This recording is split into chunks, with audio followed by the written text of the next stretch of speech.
বৃহস্পতিবার বিকেলে ঢাকা বিশ্ববিদ্যালয়ের টিএসসি অডিটোরিয়ামে ছাত্রদল আয়োজন করে জুলাই আন্দোলনের শহীদদের নিয়ে স্মরণ সভা। ছাত্রদল নেতারা অভিযোগ করেন, মব সন্ত্রাস করে নির্বাচন পেছানোর ষড়যন্ত্র করা হচ্ছে। নির্বাচনকে সূক্ষ্মভাবে বিলম্বিত করতে চায়, তাদের বিরুদ্ধে প্রত্যেকটা সেকেন্ড তারেক রহমানের কর্মীরা সজাগ থাকবে। আজকে যে ভাষায় এই জাতীয় নেতৃবৃন্দ কত সাবলীল ভাষায়, কত ভদ্র ভাষায় জবাব দিয়েছে, একটু দেখে শিক্ষার অনুরোধ জানাচ্ছি। বিএনপির নেতারা বলেন, নির্বাচন ঠেকানোর ষড়যন্ত্র এখনো বন্ধ হয়নি। নানা অজুহাতে বিএনপির বিরুদ্ধে ষড়যন্ত্র করা হচ্ছে। সামনে নির্বাচন, অন্তর্বর্তীকালীন সরকার, নির্বাচনে আল্লাহর রহমতে তারেক রহমান আসবে, নির্বাচনে অংশগ্রহণ করবে।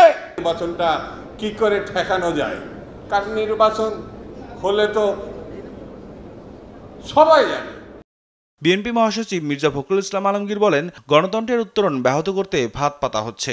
সেই ফাঁদে নেতাকর্মীদের পা না দেওয়ার আহ্বান জানান তিনি। এরা ফাঁদ পাচ্ছে, আমাদেরকে প্রভোগ করছে যে আমরা যেন আমরা ঝাঁপিয়ে পড়ি, প্রতিবাদ করি, কনফ্রন্টেশন করি, এমন একটা অবস্থা তৈরি করি যেন গণতন্ত্রের উত্তরণটা ব্যাহত হয়।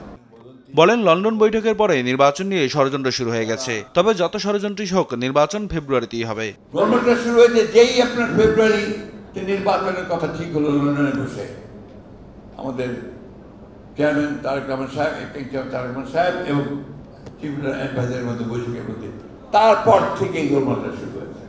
তারেক রহমানের দেশে ফেরা নিয়ে যারা ভয় পেয়ে নানা প্রপাগান্ডা চালাচ্ছে, তাদের ভয়ের কোনো কারণ নেই বলেও মন্তব্য করেন তিনি। নিয়াজ মুর্শেদ, দেশ টিভি, ঢাকা।